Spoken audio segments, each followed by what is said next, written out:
오늘 본문 말씀은 유다와 다말 이야기인데 따지고 들어가자면 쉽지는 않은 말씀인 것 같아요. 근데 어렵게 풀고 싶진 않고 큰 틀에서 좀 이따 잠깐 언급할 건데 제가 오늘은 제 간증이 없습니다. 근데 성경에는 간증 천지입니다.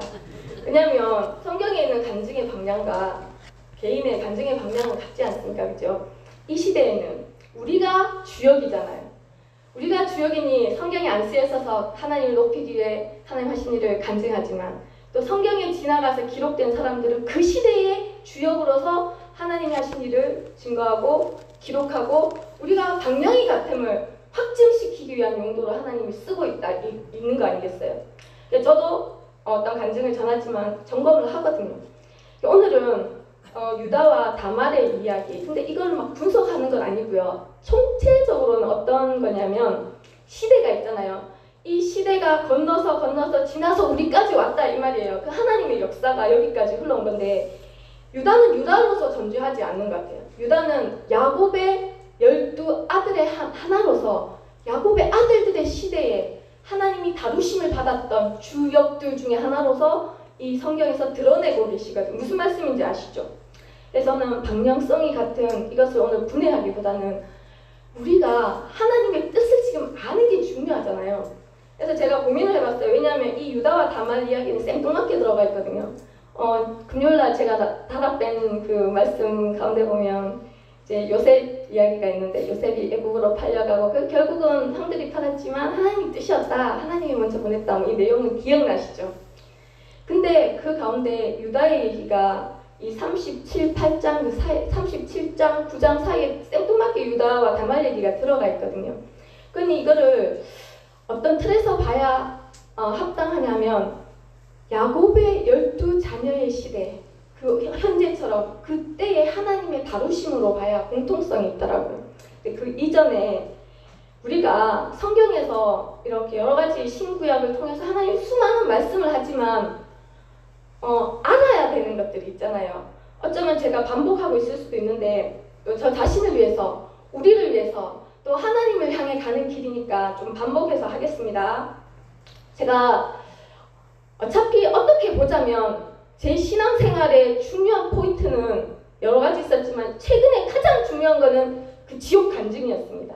정말 내가 지옥 가는 자였구나. 교회에 있었지만 교회 밖에 있었던 내가 예수님을 믿으면서 방향 전환했다 했잖아요. 여러분, 교회 안에서 지옥 가는 사람 얼마든지 많다고 말씀드렸어요. 교회 안이든 밖이든. 그리고 교회들은 나중에 이 하나님이 내놓는다 그러셨어요. 원수들에게 내준다 그랬거든요. 그러니까 교회 안이든 밖이든 밖에 있는 사람은 말할 거 없지만 교회 안에서도 수많은 사람들이 지옥을 향해 가는 자가 있는 이때에 제가 방향 전환을 해서 하나님을 향해서 천국을 향해서 이 거룩한 길을 가고 있다는 것에 대한 확신은 믿음이잖아요. 그거에서 저는 얼마 전에 또 새롭게 제 신앙을 또 출발을 했거든요. 그때에 이 방향 전환 우리가 할 수 없다고 말씀드렸죠.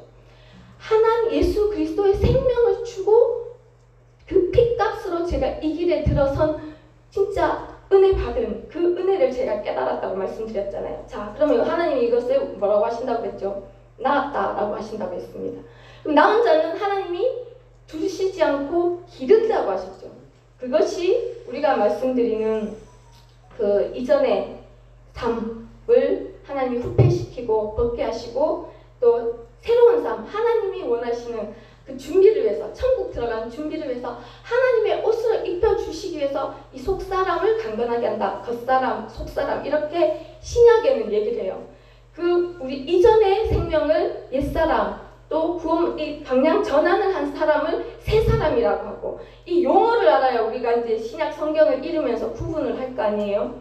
그런데 자 이제는 하나님의 이것이 교육 방침이라고 말씀드렸잖아요. 하나님은 아버지시니까 두 가지 교육 방침이 있다고 했죠. 옛 것을 후퇴시키고 벗게 하시고 새 것을 입히는 이 과정 속에 우리는 있거든요. 그러면 이 지금 유다와 12아들은 다르냐? 똑같다라는 거예요. 그들도 그 과정을 거쳐서 같은 방향을 향해서 나아가고 있었던 거예요. 우리도 똑같거든요. 그러면 제가 오늘 얘기하고 싶은 건 하나님이 아버지시면 우리는 자녀라고 하잖아요. 우리 자녀임을 인정하잖아요. 그러면 자녀는 뭐냐? 육신적으로 봤을 때 자녀는 이렇게 해요. 부자관계에서는 씨가 유전인자가 있는 자가 자녀잖아요.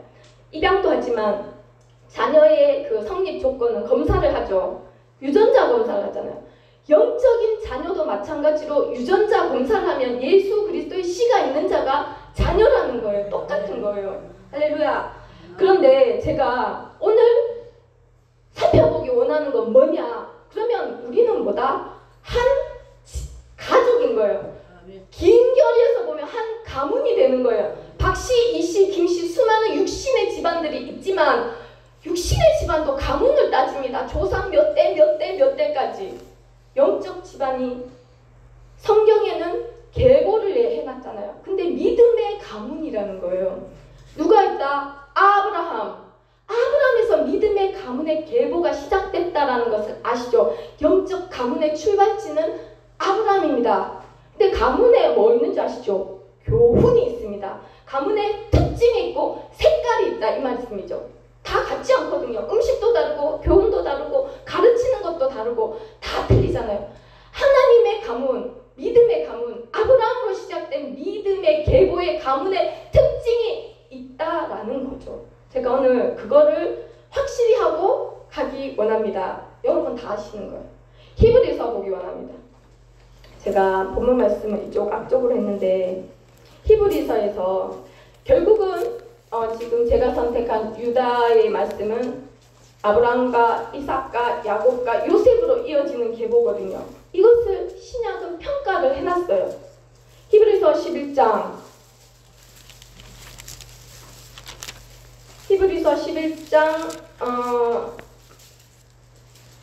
8절 보겠습니다. 8절에서 제가 읽지는 않고요. 쭉 가보겠으니까 제가 절을 말씀드리면 한번 보시기 원합니다.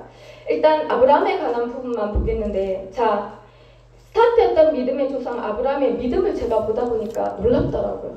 자, 첫 번째, 하나님이 아브라함에게 주신 약속이 땅과 자손이 있었어요. 땅에 관련해서 먼저 나오는데 8절에 11장 8절에 믿음으로 아브라함이 고향에서 부름을 받았잖아요. 순종을 했대요. 근데 어디로 나아간다? 유업으로 받을 땅으로 나아갔어요. 이거 다 내용 아시죠? 갈 바를 알지 못하고 나갔다는 거예요. 첫 번째. 그런데 이 아브라함이 약속으로 받은 유업의 땅에 도착해서 거류했어요. 거류했는데 밑에 보면 13절에 그가 약속의 땅 속에 거류했지만 약속을 받지는 못하고 그것을 멀리서 봤다고 했거든요. 그런데 이 아브라함이 이 장래 유업을 받을 땅에 있었는데 어떻게 살았냐면 장막에 살았다는 거예요. 텐트 치고 이동하면서 사는 삶을 살았거든요. 그러면 돈이 없어 땅을 사지 못했나? 아니에요. 아브라함이나 이삭과 야곱, 요셉들이 부가 있었거든요. 그럼에도 불구하고 자신의 능력으로 그 땅을 마련하지 않은 거예요. 그러면서 그들이 바라본 게 뭐였냐면 더 나은 본향을 사모했다라고 16절에 나와요. 그러니까 여러분 보세요. 육신의 고향을 버리고 갈 바를 알지 못하고 약속된 땅으로 간 아브라함이 그 땅에서 누릴 만한 그런 것들 누리지 못하고 장막 생활을 하면서 바라본 게 본향을 바라본다는 거예요. 그러니까 이 가문이 뭘 바라보냐면 본향을 바라보는 아브라함의 믿음.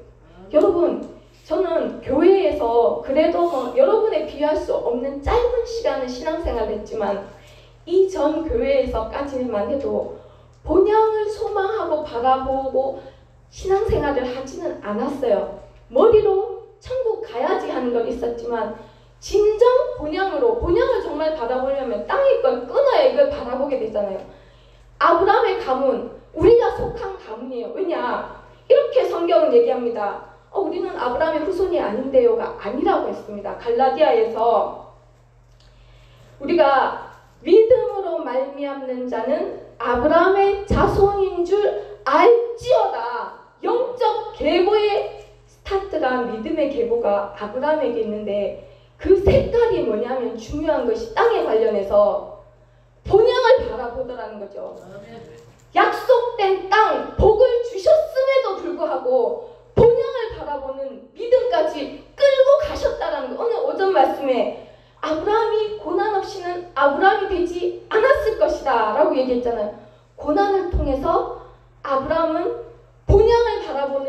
믿음. 여러분, 제가 이걸 왜 얘기하냐면 내가 신앙을 바라보니 그렇더라고요. 교회에 있었지만 본향 바라보지 않았습니다. 눈에 보이는 것들 바라보고 쫓아왔거든요. 그런데 비로소 하나님이 당대가 되니까 이것들을 끊게 하시고 가면 갈수록 본향을 바라보게 하시더라는 거예요. 여기 와서 특별히 저는 교회를 특별하게 더 올려 세우고 뭐 이렇게 하고 싶지 않아요. 사실을 전하는 거예요. 이 과정을 전하고 싶은 거예요. 본향을 바라보는 것까지 아브라함에게 이룬 일을 우리에게도 이루고 계시더라는 거죠. 포기하지 않는 하나님이신 거예요. 같은 가문이니까. 두 번째, 자손에 대한 약속을 주셨어요. 자손에 대해서는 아브라함이 이렇게 얘기해요. 17절에 가면 하나님이 아브라함을 테스트합니다. 자손에 관련해서. 자손은 그 이전에 여자의 후손에 대한 얘기도 있고 수많은 자손으로 아브라함을 통해서 이 땅에 엄청나게 많은 이제 백성을 이루겠다라는 그 나라를 이루겠다는 그런 약속까지 주신 거잖아. 근데 이 자손에 대해서 믿음으로 아브라함이 이삭을 드렸다. 제물로 드린 사건은 우리가 다 알고 있습니다. 하나님이 주신 자녀, 약속의 자녀. 이 자녀 없으면 그 수많은 이 나라를 이룰 수 없는데도 불구하고 믿음으로 이삭을 드렸다라고 되어 있는 것을 아시잖아요. 근데 그가 약속받은 자로 돼 그 외아들을 드렸다. 외아들이 많은 것도 아니고 하나 있는 아들. 그것도 자신의 힘으로 잉태할 수 없는 아들. 하나님의 능력으로 주신 아들을 드렸다. 그러면서 이삭이 그걸 드린 이유에 대해서 19절에 얘기해요. 하나님 이삭의 믿음, 아브라함의 믿음 때문인 거예요. 이삭에 드린 것에 대해서 하나님에 대한 믿음이 어디까지 갔냐면 죽은 자 가운데서 다시 살리실 줄로 생각한지라. 여러분, 우리는 하나님이 죽은 자를 살리실 줄 압니다. 지식으로 제 얘기를 하는 거예요. 근데 아브라함은 어디까지 갔냐면 아는 믿음이 행동으로 옮겨지는 그 믿음이었다는 거예요. 제가 왜 이걸 얘기한 줄 아세요? 지식으로 아는 것과 내가 실질적인 믿음이 틀리더라는 걸 얼마 전에 알았어요. 그러니까 무슨 일이 있었냐면 목사님이 얼마 전에 3가지 교회에 대해서 계시해 주신 거 기억나시죠? 그거 하면서 오전 말씀 중에 이런 거 있었잖아요. 하나님이 마지막 때에는 건너뛰기도 하시고 숨겨놓은 걸 드러내시기도 할 거다. 그럴 때는 어쩌면 죽은 자를 살리기도 하실 수 있을 것 같다. 제가 그 믿음을 딱 이제 그 얘기를 들으면서 항상 제가 이제 드러낼게요. 제 믿음의 본체를 드러낼게요. 그런 얘기를 목사님 자주 하세요. 그 이전에도 또 그런 장로님 살리시기 위해서 기도하신 적도 있고. 그러면 어떤 제 마음에 이런 게 있는 거예요. 설마 죽은 자를 살리겠어? 에이, 그런 게 있어요, 여러분. 그러니까 이게 믿음이 안 되는 거예요, 여러분. 머리로 알아요. 머리로 하나님은 천지를 만드시고 죽은 자를 살리시는 믿음, 그러니까 하나님이신 줄 아는데 내가 목사님과 이런 대화 나누는 가운데서는 내 정체가 드러나요. 내 믿음이 드러나요. 맞아요. 이렇게 동의가 선뜻 안 되는 거예요. 아니 무슨 죽은 자까지 살리겠어. 이 현대사. 그러니까 제 안에 뭐가 있냐면 세상에서 교육받은 게 있는 죽은 자는 절대 살릴 수 없다라는 것이 있는 거예요. 그러니 이 아브라함이 죽은 자를 살리시는 전능하신 하나님을 믿고 진짜로 아들을 진짜 거의 죽인 거나 마찬가지예요. 하나님이 멈추게 하지 않았으면 죽인 거예요. 그래서 성경은 비유컨대 그를 죽은 자 가운데서 도로받은, 말하자면 그는 실제 아들을 죽인 거나 다름없다라는 거예요. 그 죽은 자 가운데 살림을 도로받은 것이다.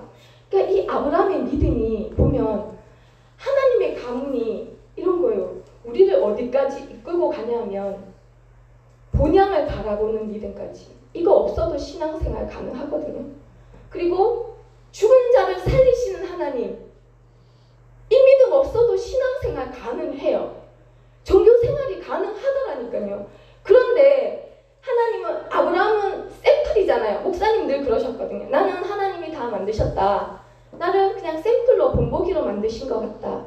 하나님은 아브라함도 그러한 것 같아요. 고난 속에서 하나의 샘플로 만드시고 그 계보를 시작 시점은 여러분 이겁니다. 우리의 믿음이 본향을 바라보는 것까지 가야 되는 거예요. 거기까지 지금도 처음부터 교육 방침에 대해서 얘기하는 거예요. 우리의 목적지는 여기가 아니고 저기인 것을 확실히 턴을 시키는 것까지 어떤 방법을 쓰시더라도. 두 번째, 죽은 자를 살리시는 하나님을 믿는 믿음까지 가게 하시는 것이 아브라함을 통해서 우리에게 주는 메시지입니다. 우리는 도망갈 수가 없는 거예요. 왜냐? 우리 집안이 아니에요라고 할 수가 없는 거예요. 믿는 자는 전부 아브라함의 후손이라는데 그 계보 밑에 우리가 시대를 이어서 여기까지 왔고 그들을 다룬 것과 똑같은 방법으로 우리를 다루고 그들을 향하게 한 목적까지 똑같은 방법으로 데리고 가시는 거예요. 할렐루야. 그래서 제가 왜 이 얘기를 하냐면 하나님의 목적지가 분명하더라고요. 하나님은 정말 상상이 안 되시는 분이지만 우리를 여기까지 끌고 가는 것이 하나님의 목적이라는 거예요. 근데 이거를 가지고 창세기를 봐야 되는 거예요. 창세기를 자 오늘 좀 지루할 수 있는데 이거에 대해서 분명해야 되는 거예요. 창세기 오늘 38장 부분인데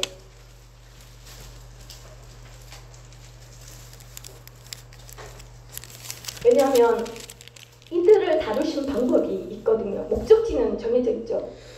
다루신 방법을 봐야 우리를 왜 이렇게 하시는가 또한 답이 나오는 거예요. 방향이 같기 때문에, 다루신 분이 같기 때문에. 그러면 창세기 37장부터 45장까지 보면 야곱의 얘기 잘 아시죠? 야곱을 다스렸던 하나님 아시죠? 설명 안 해도 그 다음 세대로 넘어온 거예요. 예를 들면 목사님과 사역자분들을 다루시던 때가 있었고 그 다음에 목사님들 다음 세대에 대한 부담을 주시잖아요. 세워야 된다고. 그러면서 담임 목사님, 박재원 목사님까지 지금 가고 있잖아요. 다rum을 받고 있거든요. 이것이 끊어지지 않고 지금 내려가고 있거든요. 그러면 창세기에도 똑같다라는 거예요. 그냥 이야기가 아니라는 거예요. 창세기는 왜 기록되어 있나? 그러면 야곱을 다루신 하나님, 야곱이 마지막으로 어디서 다뤄진지 아시죠? 야곱에게 마지막 주신 언약의 말씀이 있어요. 그 창세기 베델의 하나님, 우리 찬양 많이 부르잖아요. 가면 제가 35장에 가보면 1절부터 15절까지 어떤 약속을 해주세요. 야, 내가 창세기 35장 11절 베델이에요. 베델의 하나님, 우리 찬양으로 많이 부르는 그 하나님. 야, 내가 이제 전능한 하나님이 너는 생육하고 번성해라. 이 다rum을 받은 거예요. 그죠? 그리고 너를 통해서 한 백성이 나온다. 그 백성의 총회가 나온다. 왕들이 나온다. 그리고 아브라함과 이삭에게 준 땅을 네게도 주고 네 후손에게도 주리라. 똑같은 땅과 백성에 대한 후손에 대한 약속을 주셨거든요. 그런데 37장에 가면 드디어 아브라함의 시대에서 그 다음 시대로 넘어가요. 요셉과, 그러니까 야곱의 아들 12아들이잖아요. 여러분 생각해보세요.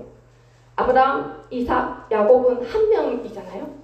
근데 12명의 아들을 이제 하나님이 다루셔야 되는 거예요. 이제는 여기는 더 많아져가지고 이제 40명 가까이 우주적으로 정말 많은 하나님의 자녀들을 다루어 가셔야 되잖아요. 이제 12명이 되는 거예요. 근데 하나님의 방식은 이거를 어떻게 봐야 돼요? 오늘 오전 말씀과 연결해서 제가 풀렸거든요. 하나님은 다 하나하나 별도로 다루시지 않다라는 거예요. 그 시대에 한 사람을 세워서 하나님의 사람으로 만든 후에 그 나머지를 이에게 보내서 같이 흘러가게 하시는 거예요. 그러니 이 아들들의 세대도 똑같더라고요. 먼저 이 12아들, 자 이게 보면 37장 12아들 중에 힌트가 있어요. 12아들 중에 금요일날도 얘기했지만 이 야곱이 가나안 땅, 그 아버지가 거류하던 땅에 이제 거주했는데 특별히 누구를 사랑했다? 요셉을 사랑했다. 채색 옷을 입히고 하나님이 꿈을 주시고, 이 메시지가 분명했어요. 그가 그 다음 장자권을 가진 그런 개념으로 오는 거거든요. 그러니 나머지 형들이 단순히 아버지의 편애 때문에만 시기하는 게 아니라 그 메시지 때문에 더 시기하는 거예요. 미워하고 더 미워하고 시기하고 마침내 팔았다라고 돼 있잖아요. 자, 어떤 일이 일어나냐면 이 가문에 드디어 문제가 생기는 거예요. 격동이 되는 거예요. 이 관계가 삐그덕거리기 시작하는데 나중에 고백했잖아요. 하나님이 먼저 하신 거라고. 그럼 요셉을 끌어냅니다. 하나님이 팔아버리는 거죠. 근데 형들과 요셉 사이의 공통 부분은 뭐냐? 요셉이 형들에 의해서 팔렸다는 사실을 이들만 아는 거예요. 이 사건을 통해서 하나님이 다루시는 거죠. 요셉을 하나님이 별도로 다루시고 그 다음에 나머지 11명의 형제들이 남아있어요.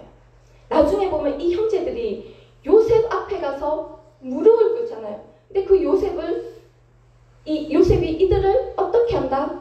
그저 안고 우니라 아버지의 마음을 흘려보내서 정말 화목하게 되고 연합하게 되고 이 12명의 지파가 준비되는 거거든요.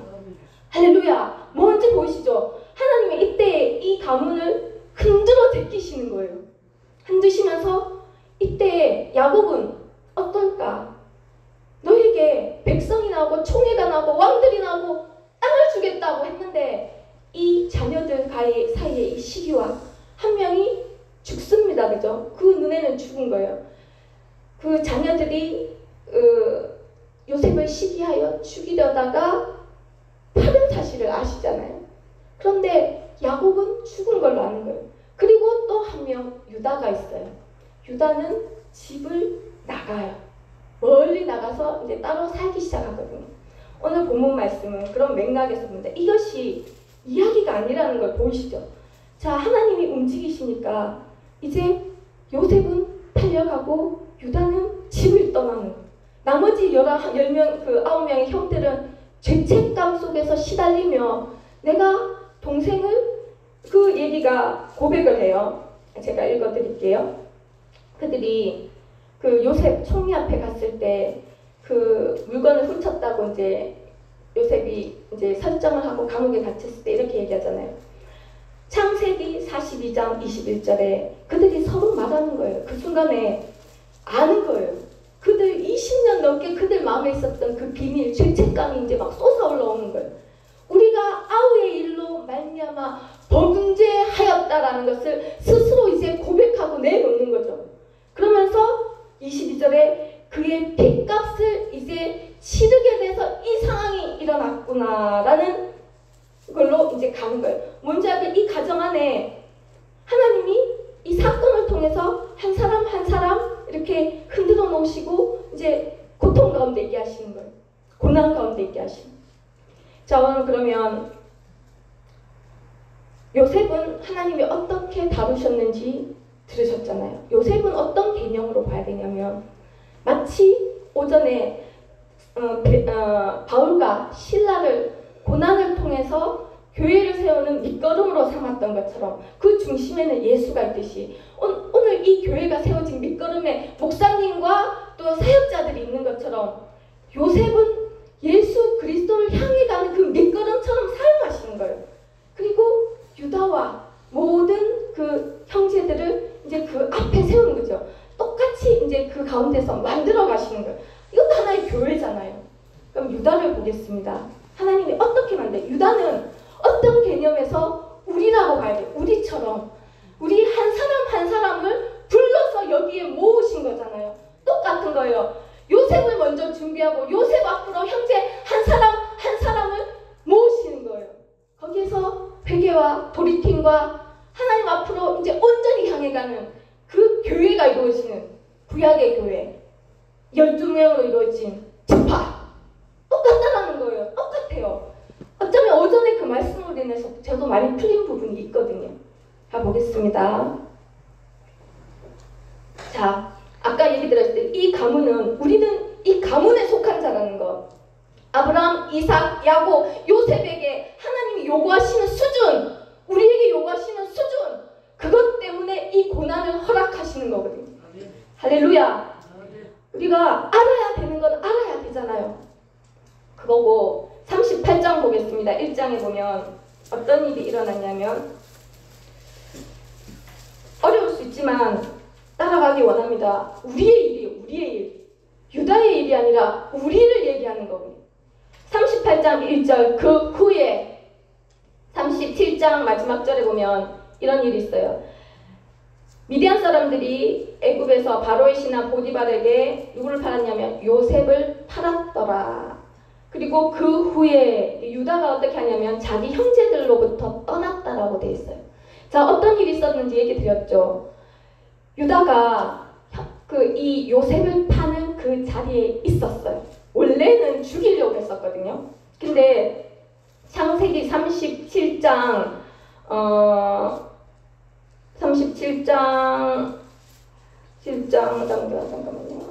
26절에 보면은 유다가 이렇게 얘기해요.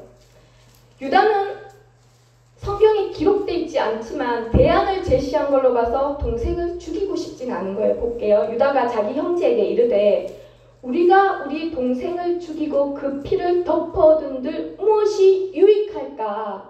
유다의 생각이에요. 근데 유다가 대신 그를 이스마엘 사람에게 팔고 그에게 우리 손을 대지 말자라고 팔자고 제안한 사람이 유다였거든요. 유다가 정말 동생을 살리고자 했다면 왜 직접 나서서 그를 적극 생명을 걸어서라도 살려야 되는 수도 있잖아요. 근데 대안을 제시해요. 팔자라고. 하나님의 방법이겠지만 그런 유다가 이후에 보게 되는 것은 그 아버지가 애통하고 슬퍼해서 자식의 위로를 받지 않았다라는 것이 34절, 4절, 5절에 나오거든요. 이 가정의 지금 분위기가 어떤지 아시겠죠? 서로 모여서 한 명을 죽이려다가 간신히 팔고 아버지께는 죽였다고 하고 그 슬픔이 그 집안을 덮고 있을 그때 유다의 마음은 성경은 기록하고 있지는 않아요. 그런데 유다가 어떻게 했다? 자기 형제들을 떠났다라고 해요. 뭔지는 대충 알겠죠. 떠나고 싶은 마음이 있었으니 떠났을 거 아닙니까? 그러면서 집을 떠난 거예요. 근데 아까 어떻다? 이것은 큰 의미가 있는 것이 이들은 하나님의 언약을 받은 공동체였어요. 하나님의 언약을 붙들고 지키고 가서 이 후손이 나오는 길을 이어서 가야 되는 이 계보를 가진 집이었거든요. 하나님이 선택한 집이었어요. 하나님의 언약이 있는 그 믿음의 가문이었거든요. 그런데 떠나버리는 거예요. 마치 우리가 그는 하나님을 믿긴 하겠지만 하나님에게서 우리가 마음이 떠날 때가 있다는 멀리 갈 때가 있는 것처럼 그는 이렇게 성경을 표시해요. 형제들로부터 떠나 내려갔다. 성경에서 내려갔다는 방향은 하나님으로부터 멀리 떠났다라는 의미로 쓰이거든요. 그리고 그는 어떤 삶을 살기 시작하냐면 자기가 그냥 자기 보기에 편한 대로 사는 거예요. 그 아둘람 사람 히라와 가까이 친구 교제를 공동체 안에서 하는 게 가까이 하고 그리고 또 결혼도 마찬가지예요. 가나안 여인과 결혼을 해요. 자 보세요. 내가 그냥 편하게 하나님과 멀어져서 이 일로 인해서 결혼도 하고 친구도 사귀도 삶에 죽었지도 그러니까 아버지 집과 먼 거리에서 어떻게 보면 유다는 구약에 돌아온 탕자같이 그렇게 묘사되어 있거든요. 그 마음에 어떤 상처나 아픔이 있겠죠. 교회 안에 있어도 하나님과 멀어진 사람이 있잖아요. 똑같거든요. 이는 하나님이 택한 자거든요. 벗어날 수 없지만 그러면서 아들을 낳습니다. 3명의 아들을 낳는데 결국 2 아들이 죽어요. 그 일에 며느리인 다말이 같이 스토리가 엮여져 가잖아요. 유다가 장자를 위해 아내를 데려오니 그 이름은 다말이더라. 여러분 유다와 다말 이 얘기를 들으면 굉장히 불편한 것이 계속 생기거든요. 뭐냐면 자 유다의 장자 엘이 7절에 죽어요. 근데 왜 원인을 이렇게 얘기합니다. 여호와 보시기에 악함으로. 이것이 정말 중요한 거예요. 유다가 집을 떠나 자기 멋대로 주거지를 택하고 공동체에 떠나서 결혼하고 자식을 낳고 살아가는 그때에 하나님이 눈은 유다에게 여전히 있는 거예요. 그 자녀들에게 여전히 있는 거예요.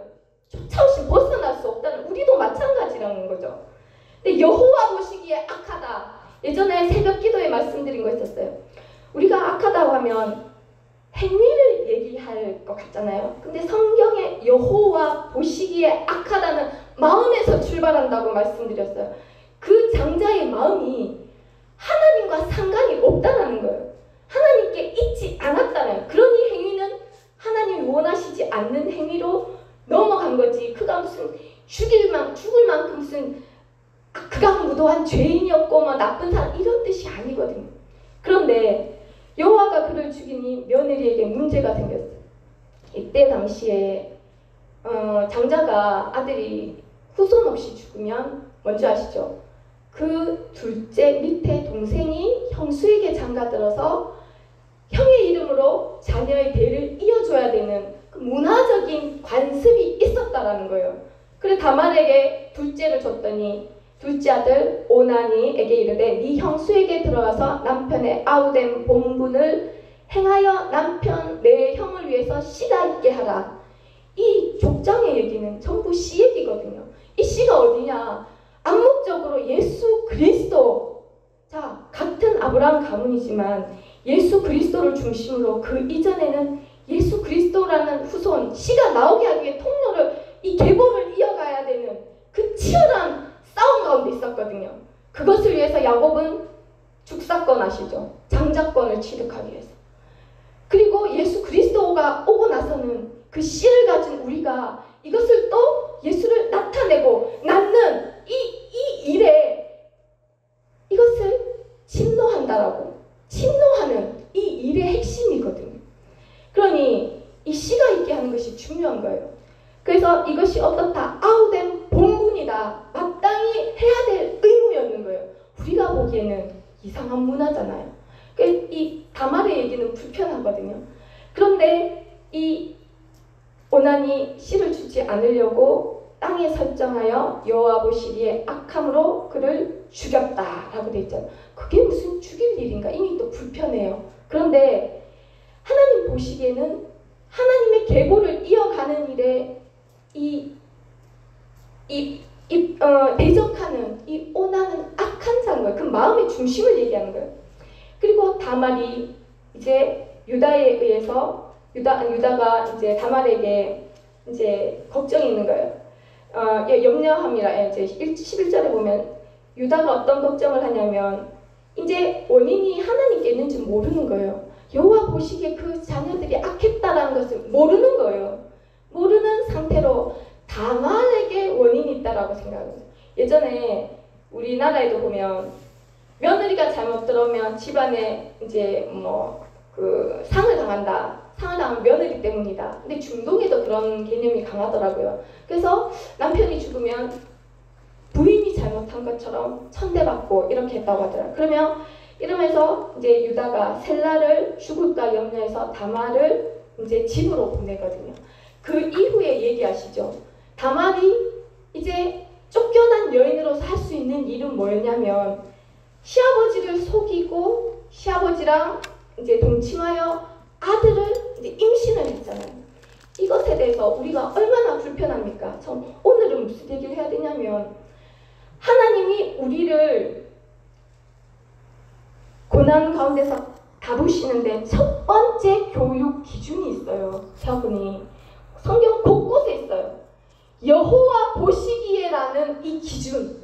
아멘. 우리는 내가 보기에 라는 기준으로 살아왔잖아요. 교회에 있든 교회 밖에 있든. 그런데 하나는 여호와 보시기에 선한 것이, 여호와 보시기에 악한 것이 무엇인지 그것이 기준이 되는 거예요. 하나님을 향해서 가는 자, 아브라함의 가문은 내 기준이 아니라 감정이든 생각이든 그 무엇이 됐든 하나님 보시기에 하나님 눈 앞에서 그 생각과 감정이 선하고 악한 것이 무엇인지 기준이 되어야 된다는 것을 우리 삶을 통해 고난을 통해 가르치는 것, 그거 하나가 먼저더라고요. 오늘 유다는 자기 감정에 상처에 자기 멋대로 가서 살고 있었어요. 그 가문에 속했지만 그 아들들은 여호와 보시기에 악한 자들로 찍혀서 죽음을 당한 그 마음을 얘기하는 거잖아요. 마음에서 아니면 하나님과 아무런 상관이 없는 자들. 그때에 다말이 있습니다. 다말 얘기는 도덕적으로 문제예요. 여러분, 저는 이 다말 얘기를 좀 도덕적인 것에서 하나님과 막 부딪혀요. 도덕적으로 만나. 이미 이 글 자체가 내 선악 기준이랑 하나님이 하신 일이 부딪히기 시작하는 거예요.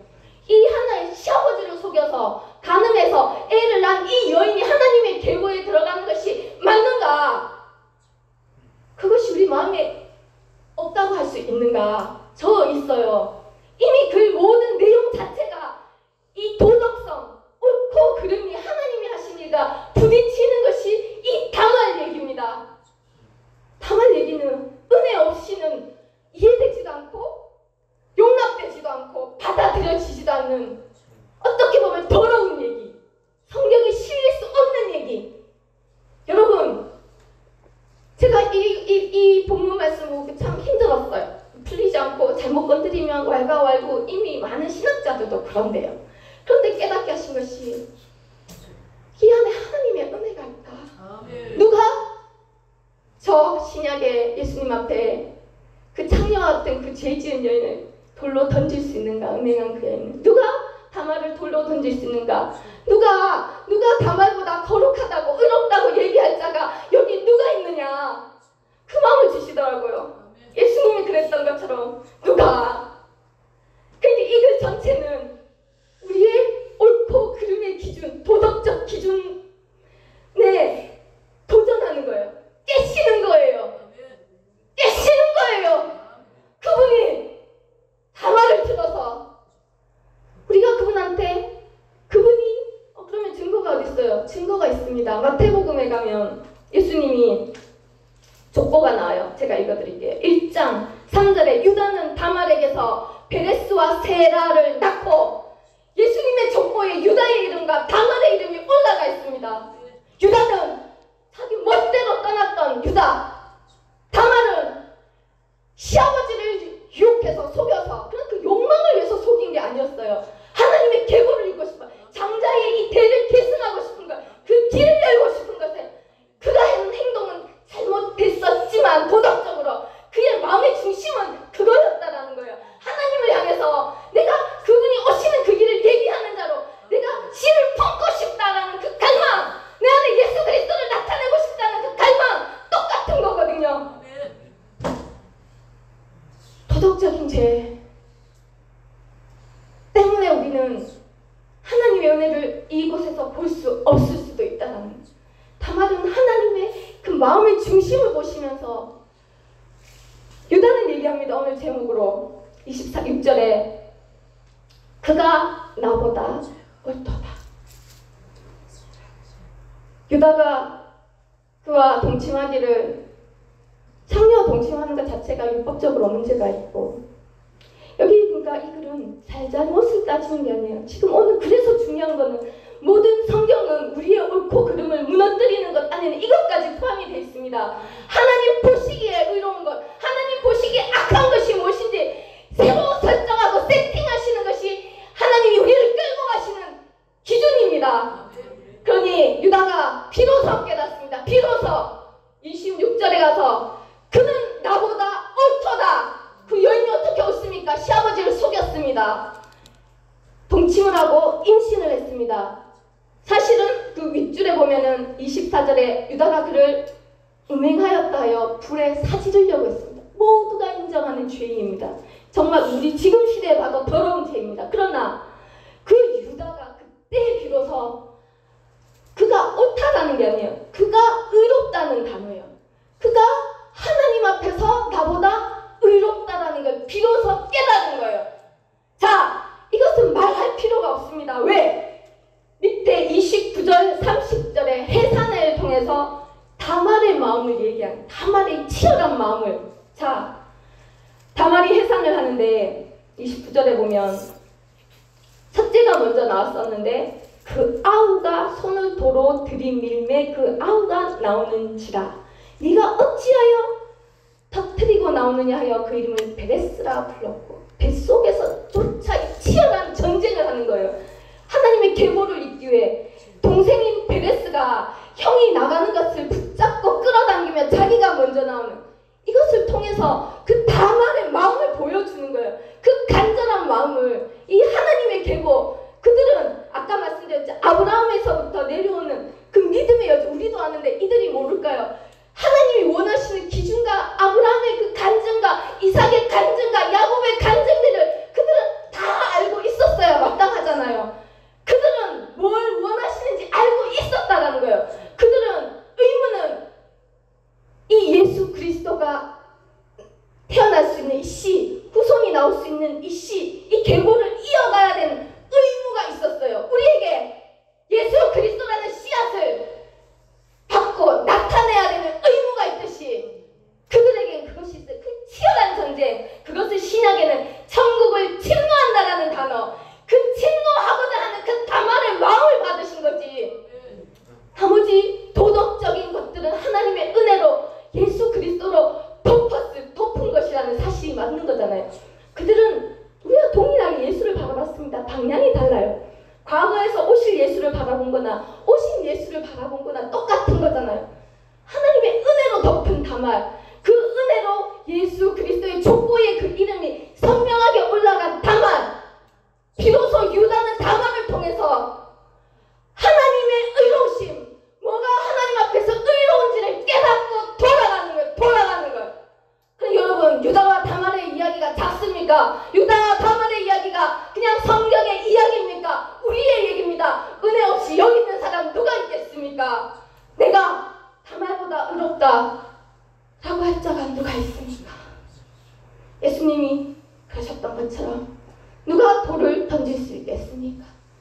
저는 이거 이전에는 다말을 향해 돌을 던졌습니다만 더러운 일이다. 어떻게 아무리 그래도 그렇지. 근데 하나님의 은혜는 그렇게 치자면 저는 돌 맞아 죽어야 되겠죠. 우리는 동일한 다말이요, 동일한 유다입니다. 이 유다와 다말들이 오늘 오전의 말씀처럼 준비된 자, 야곱의 여정, 다루심, 고난 속에 유다가 하나님 드러내신 이유는 이 야곱이 준비됨이 누구를 위함이냐? 유다를 위함이다. 그 형제들을 위함이다. 다말을 위함이다. 여러분, 자, 오전 말씀 들으면서 엄청 은혜 받았거든요. 누가 나를 위해서 이 길을 예비할 수 있는가? 드디어 이들이 만나는 놀라운 일들이 일어나잖아요. 45장에 가면 말씀드렸죠. 요셉 앞에 전부 섭니다. 그때 44장에 볼까요? 유다가 44장 다 읽지는 못하고 14절에서 33절까지 이 변한 유다가 느껴집니다. 유다는 하나님 아버지의 집으로 돌아갔어요. 이미 돌아간 거죠. 왜냐하면 이 형제들과 함께 하니까 아마 20년 넘는 세월이 걸린 것 같아요. 그는 요셉을 죽이고 싶지 않았지만 타협해서 팔자는 제안을 했었어요. 근데 이제 그는 이 요셉이 잔 사건으로 너희가 스파이이며 이 동생을 데리고 오라 해서 그 막내 동생을 데려온 자리에서 동생을 두고 가라고 하죠. 동생을 두고 가면 너희는 다 살 수 있다. 근데 유다가 일어섭니다. 자기가 이제 읽어볼게요. 33절에 44장 33절에 이제 주의 종으로 그 아이를 대신하여 머물러 있어 내가 주의 종이 되게 하시고 그 아이는 그 형제들과 함께 올려 보내소서.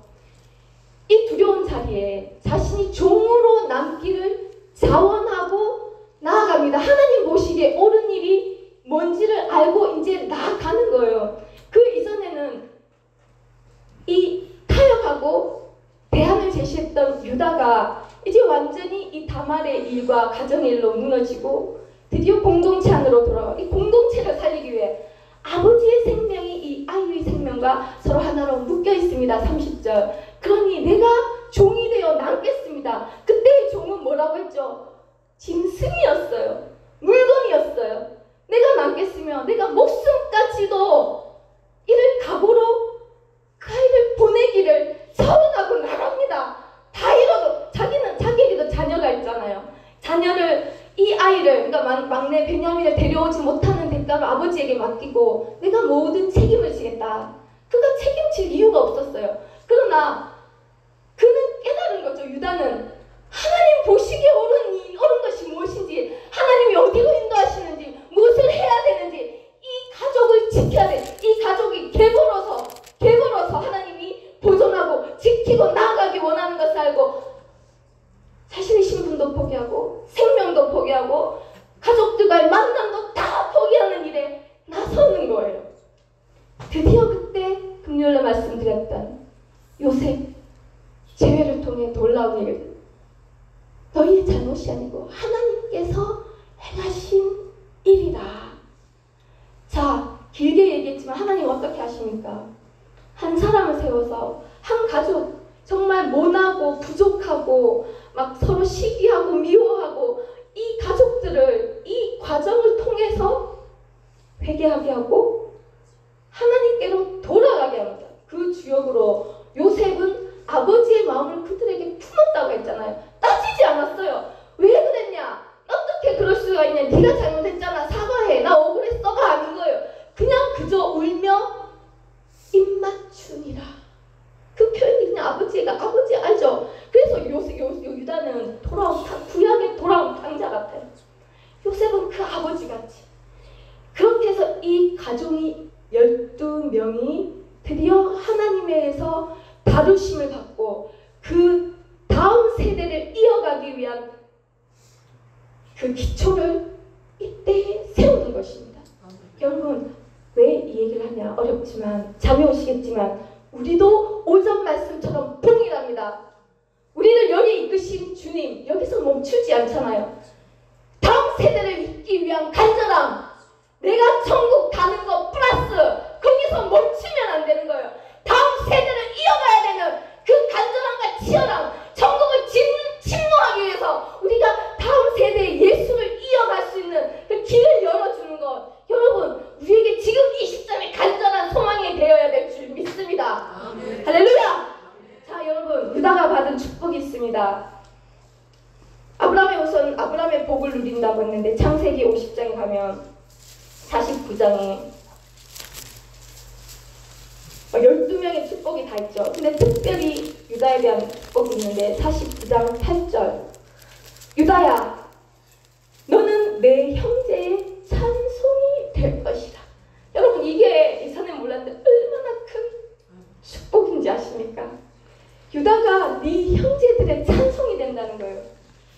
제가 왜 그걸 아냐면 제 인생에는 찬송도 없고 감사도 없고 짙은 어둠 가운데서 진짜 헤맸던 제가 여기 와서 비로소 기쁨이 뭔지, 그냥 사람이 느끼는 기쁨 말고요, 하나님이 부어주는 그 기쁨과 찬송이 여기로 흘러 올라오더라니까요. 여러분이 얼마나 놀라운 존재가 우리냐는 거죠. 아브라함의 계보를, 믿음의 계보를 따라가는 자에게 오는 축복이 하늘에서 부어주는 그 찬송과 감사가 올라오는데 내가 그 형제의 기쁨이 된다, 찬송이 된다는 놀라운 축복이, 내가 저 사람에게 슬픔을 주는 존재가 아니라 그냥 기쁨도 아니고 그냥 노래가 아닌 하나님을 향한 찬송을 부르게 하는 자가 된다라는 거예요.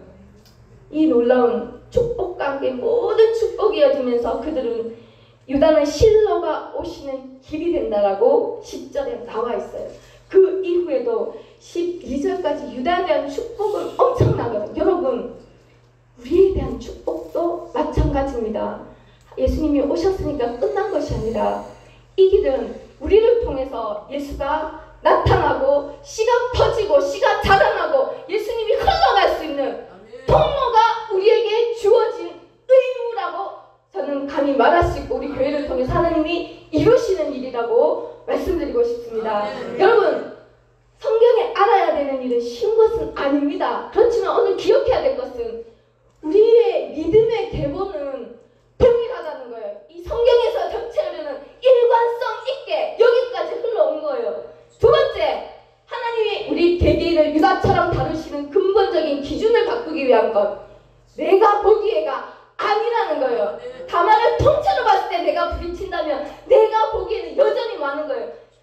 여호와 보시기에 그의 은혜를 아는 자가 되기를 원합니다.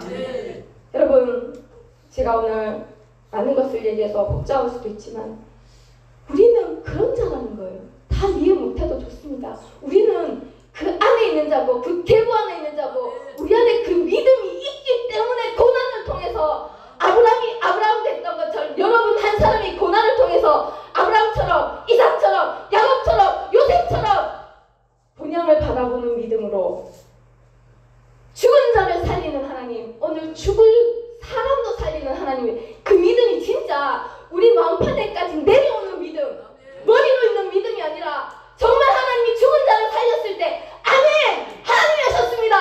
자, 얘기할 수 있는 그 믿음까지 하나님이 다루어 가십니다. 우리 힘으로 할 수 없습니다. 하나님이 하십니다. 여러분은 그것을 기대하고 소망하며 나아가기 원합니다. 할렐루야.